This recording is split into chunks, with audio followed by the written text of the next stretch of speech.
Puluhan perwakilan apoteker, akademisi, mahasiswa, dan pelajar di Kota Kendari diberikan pemahaman tentang penggunaan dan pembelian antibiotik oleh BPOM. Masyarakat harus cermat dan bijak dalam penggunaan antibiotik dan tidak sembarang mengonsumsi obat, apalagi belinya di tempat tidak resmi. Ada 3 logo yang perlu diketahui pada saat akan membeli obat, yaitu logo hijau dan biru, merupakan obat bebas dan terbatas, bisa didapatkan tanpa resep dokter. Sementara untuk logo merah dan terdapat huruf K, merupakan obat keras yang pembeliannya harus menggunakan resep dokter. Kita melakukan komunikasi, informasi, edukasi kepada masyarakat terkait penggunaan antibiotik. Ya. Antibiotik, antimikroba resisten itu menjadi perhatian kita sebagai pengawas obat dan makanan agar masyarakat itu lebih bijak menggunakan antibiotik. Karena selama ini kita bisa lihat antibiotik itu obat itu ada 2 sisi baik dan sisi buruk. Sisi baik itu menyembuhkan, sisi buruk itu efek samping yang tidak kita harapkan.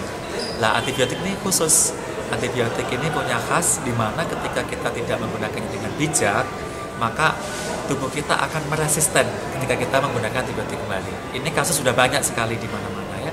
Jadi harapannya kepada masyarakat agar lebih bijak menggunakan antibiotik dengan cara yang pertama, bisa membeli antibiotik itu di sarana yang legal, resmi, di apotek yang resmi.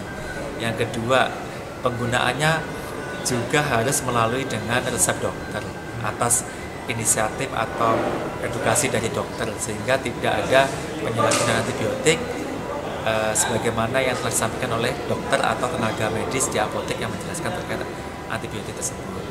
Nah itu, kita dengan bijak menggunakan antibiotik, kita berharap masyarakat Sulawesi Tenggara bisa lebih aman dan terhindar dari resistensi penggunaan antibiotik ini. Antibiotik itu bukan bahaya penyalahgunaan, akan tetapi masyarakat kadang terlalu mudah menggunakan antibiotik. Padahal antibiotik itu obat keras yang harus didapatkan melalui resep dokter dan dibeli di sarana yang legal, apotek-apotek yang terdaftar, bukan apotek yang abal-abal, bukan beli online seperti itu ya, tapi betul-betul yang terdaftar sehingga obatnya itu betul-betul bagus, tidak palsu, tidak rusak dan sebagainya. Memang penggunaan antibiotik itu sudah sangat tidak terkontrol sekali, khususnya di Kota Kendari. Jadi dengan adanya sosialisasi ini mungkin membantu para pilar-pilar untuk sekiranya untuk memberitahu orang-orang di luar sana tentang bahaya antibiotik itu. Antibiotik digunakan untuk mengobati penyakit yang disebabkan bakteri, namun penggunaannya harus sesuai dengan resep dokter.